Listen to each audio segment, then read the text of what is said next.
الساعة الآن 8:15. هنا القاهرة. بالسلامة يا حبيبي، بالسلامة، بالسلامة تروح وترجع بالسلامة، بالسلامة يا حبيبي، بالسلامة، بالسلامة تروح وترجع بالسلامة، تيجي زي الفحم. طريق السلامة، إعداد وتقديم آيات الحمصاني. بالسلامة يا حبيبي، يا حبيبي، بالسلامة.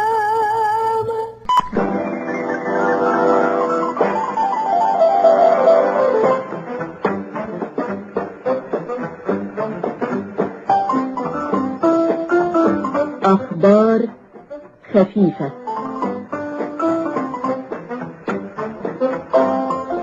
ويقدمها لكم اليوم حمدي عبد المجيد. يا صباح الخير يلي معانا، يلي معانا، الكران غنى وصحانا، والشمس هي طالعة ونقاها، والطيرة يتسرحة في سماها، يلا معاها، يلا معاها، يلا معاها، يا صباح الخير يلي معانا، يلي معانا. إذاعة جمهورية مصر العربية من القاهرة.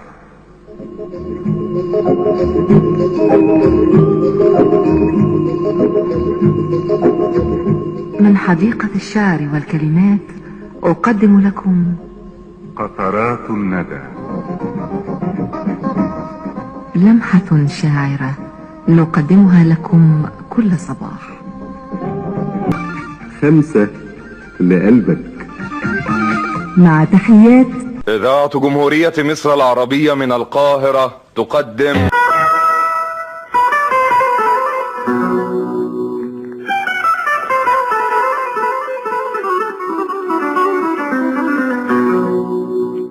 همسة عتاب. مجدي سليمان.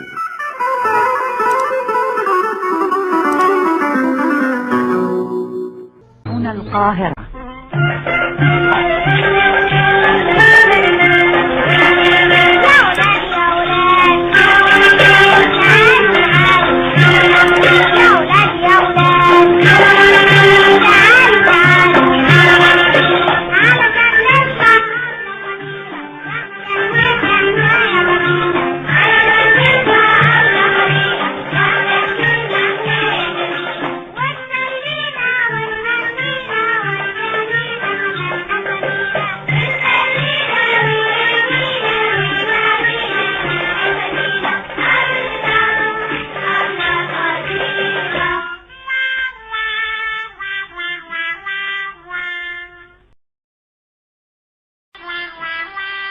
يلا نسمع الحدوتة. كان زمان ست عجوزة كان عندها دهب كتير خالص. في يوم من الأيام 3 بنات إخوات قالوا نروح لست العجوزة ونجرب بختنا. البنت الكبيرة راحت قالت لست العجوزة أشتغل عندك وتديني إيه؟ ست العجوزة قالت لها شوفي يا بنتي، لو قدرتي واشتغلتي عندي وفضلتي عندي سنة هديلك كيس دهب. والبنت الكبيرة قالت اشتغل. ست العجوزة ادتها قدرة وقالت لها خدي القدرة وروحي البحيرة ومليها وشيليها وهاتيها. البنت الكبيرة شالت القدرة، ياه القدرة تقيلة، والبنت راحت البحيرة وملتها. البنت الكبيرة شالت القدرة والبنت مشيت خطوة خطوة ودتها عند ست العجوزة وقالت لها الحقيني مد ايديكي معايا نزلي القدرة.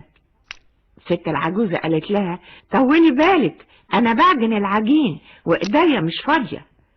البنت مش قادرة تطول بالها خلاص. البنت رمت القدرة من على راسها وسابت العجوزة ورجعت تاني لاخواتها. تاني يوم راحت التانية قالت اروح لست العجوزة انا، والاخت التانية راحت للعجوز. ولما البنت قالت لها مد ايديكي معايا نزلي القدرة، ست العجوزة عملت معاها زي ما عملت مع اختها. البنت شالت والعجوزة بعد ما عجنت قالت طولي بالك انا بخبز الرغيف وايديا مش فاضية. والبنت شالت، والعجوزة بعد ما خبزت قالت طولي بالك انا باكل الرغيف وايديا مش فاضية. والعجوزة بعد ما اكلت قالت دلوقتي بقى انزل القدرة. ادنتي يا بنتي قدرتي واشتغلتي وفضلتي عندي يوم، لكن يا ترى ايه اللي هيجرى بكرة؟